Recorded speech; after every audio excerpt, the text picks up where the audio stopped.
They say it's the most competitive track in NASCAR, and if history has taught us anything, it's the most treacherous for drivers to navigate.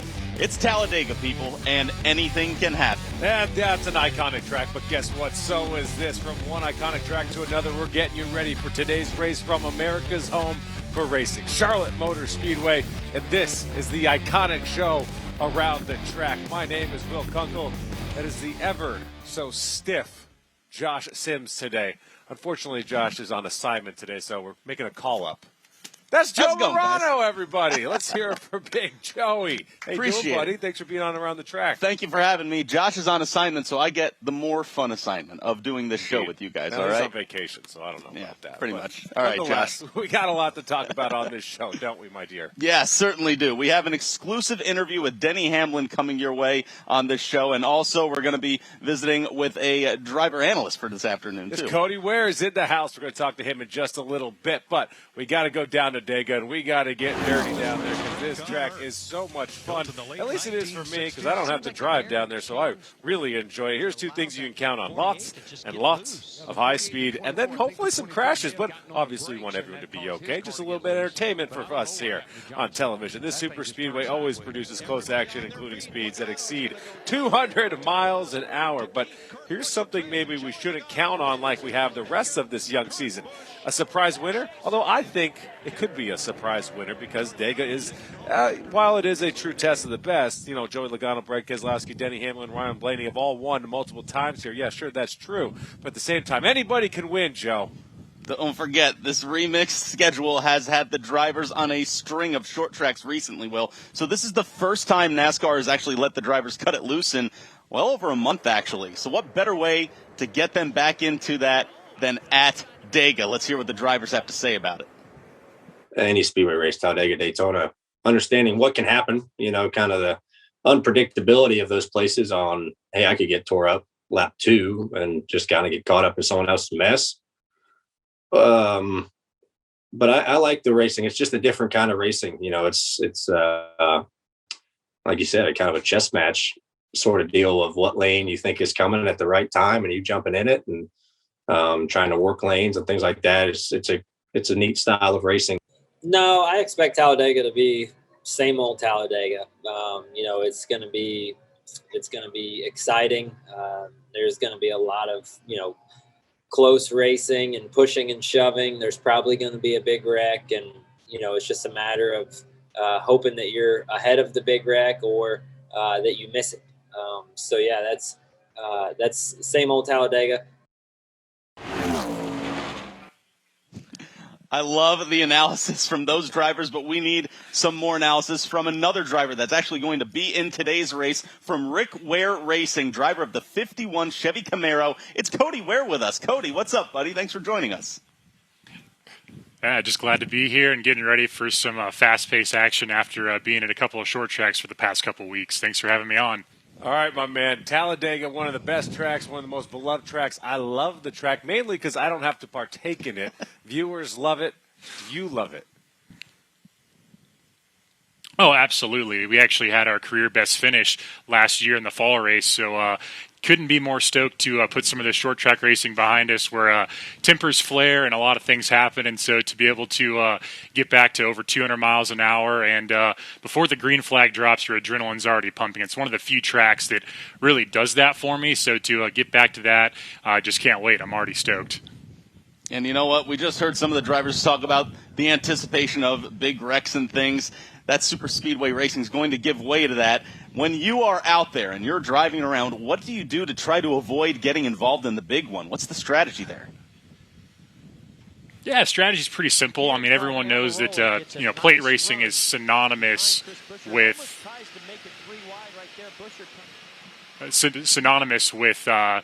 plate racing. And so to kind of hang back and stay out of trouble the first, half, 2/3 of the race and really go for it at the end, I think is a strategy. You've seen guys like Denny Hamlin in the past who have kind of taken it easy the first part of the race and then really just have an amazing run at the end. And so to be able to do that and kind of have our same strategy from the fall race, I think is the plan. Okay, so earlier this week, Roger Penske met with his boys and said, listen, with what happened in Daytona is absolutely unacceptable. Logano and Keselowski crashed each other. They weren't able to win that race because those two, I don't know if they love each other and having sleepovers and send each other Christmas cards at all. What are those meetings like when the owner comes in, you've been a part of a team, and says, listen, get along and like it? Yeah, actually, after Martinsville, I was in one of those meetings myself, so very familiar with that. Definitely a shame to see both those Penske cars taken out at the 500 because those two Fords are typically some of the most dominant cars at the plate races in the past couple of years. So, shame to see that, but also really cool to see a guy like Michael McDowell, another Ford, sneak in a win at the Daytona 500. So definitely know that's a very hard conversation to have. But at the end of the day, teammates are essential at places like Daytona and Talladega.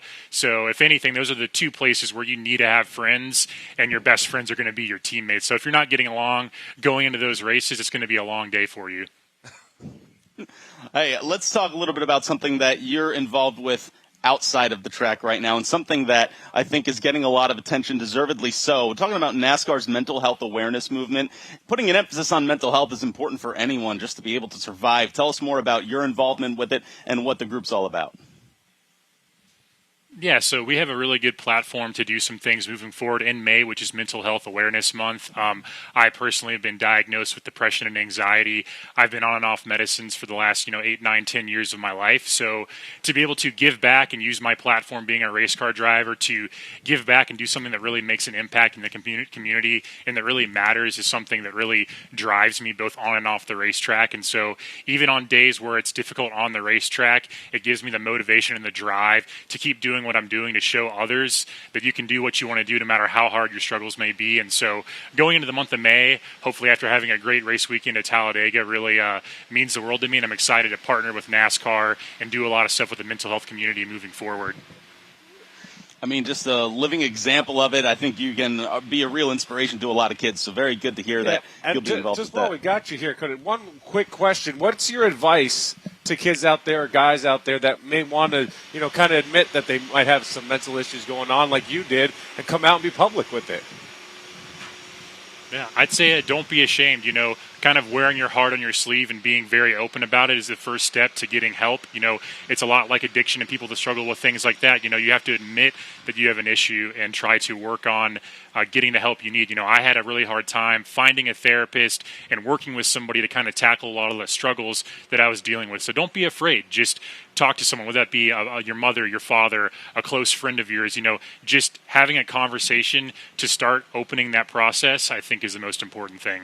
All right, my boy, we appreciate you. We're going to have a lot more with you coming up here on Around the Track, but we got to keep this thing moving because I got a one-on-one interview with Denny Hamlin of the FedEx car in the 11 car. The kid is special, but he hasn't won yet all year. I go one-on-one with our Garage Confidential coming up.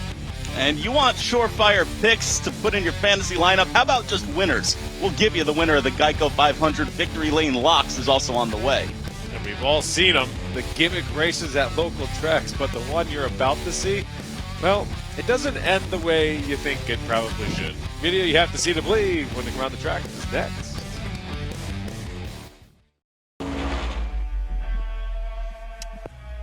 All right, we like to bring you the happenings from home tracks throughout the country. So take a look at what happened here in Macon, Georgia, everyone. A spectator race. Oops. Fans driving their own cars. And this guy with an Escalade ends up flipping it on his side. Unbelievable. Look, Will, the driver was okay until he had to go home and explain this to his wife, right? I was about to say, honey, what happened was I had a couple of beers, and then I did this. Ooh. But he got him around the track, so that's awesome.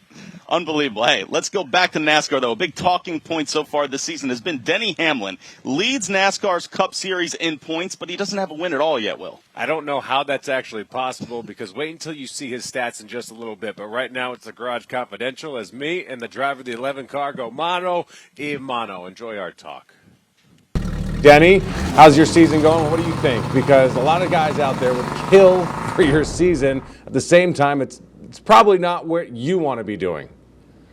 Yeah, I don't know that, our start of our season has been historic in a good way. We're scoring more points than anyone by a mile, leading the standings by quite a bit. But, yeah, just haven't won yet. And a lot of that is we've been so spoiled by usually winning the Daytona 500 every single year, and we just didn't win it this year. So that part of it is a bummer, but we just haven't got that win. We haven't had that dominant car that we've had over the last couple of years where we've won all those races. So I think we're just off a little bit with our organization, but to be ahead so far in the standings like we are with an organization that I think we need to get a little bit better, that's a pretty good place to be. So when you have an organization that's used to being at the very, very top, and then when you slip and you need to fix it, how do you go about that? Is there a lot of finger pointing? Is there arguing? Is there situations where you're just trying to figure it out? How do you go about that? Well, everyone within JGR has got so much experience, and I've been around there so long that team doesn't slump for very long, and a slump for them looks different than a slump for others, by the way. So it's just they got a lot of smart people there that know what to work on. It's my job to go into those meetings and tell them what areas they need to go work on, then they go and fix it. So I think that we're getting there. We're getting close. We know where we need to get better. It's just a matter of can we execute it before the end of the season. We got to talk about Talladega a little bit. What makes this track so much fun, so special? And do you guys enjoy it as much as the fans enjoy it? I do personally. Listen, I know the risk, right? And a lot of things that can happen at that racetrack that you can't control as a driver. There's 50% chance you're going to get caught in a wreck, probably higher than 50. But, we've been very fortunate to miss a lot of those wrecks over the last 7 to 8 years. I'm obviously putting myself in the right position at the right time. And that's the reason why we've won. So, I just keep trusting my instincts, but I can tell you as every driver that they might be frustrated after they wreck, but I can guarantee you they enjoy it while they're doing it. What about Bristol? Because fans loved it. Harvick says he loved it, but I've heard a lot of rumblings that guys did not love the dirt on Bristol. What did you think? And be honest. I had fun with it. I mean, I was a little worried, hey, how am I going to do, right? But it just seems like anytime there's something new or a change, I'm able to adapt pretty quickly to it. So I liked it. I certainly did. I wish I wish it was a better experience, wasn't much dust and things like that. I think they got a great plan going forward for that. But overall, it was a great experiment. They're going to go back and do it again next year. So I would imagine that experience is going to get, that much better. What have you thought about Team 23 so far this year? It's been good. I mean, I think that we're actually running better than I thought. We're not finishing better than I thought. We're running inside the top 10 2 of the last 3 weeks, but race management is the biggest thing, is figuring out how can we finish a good day off and not make mistakes at the end or not have bad luck at the end.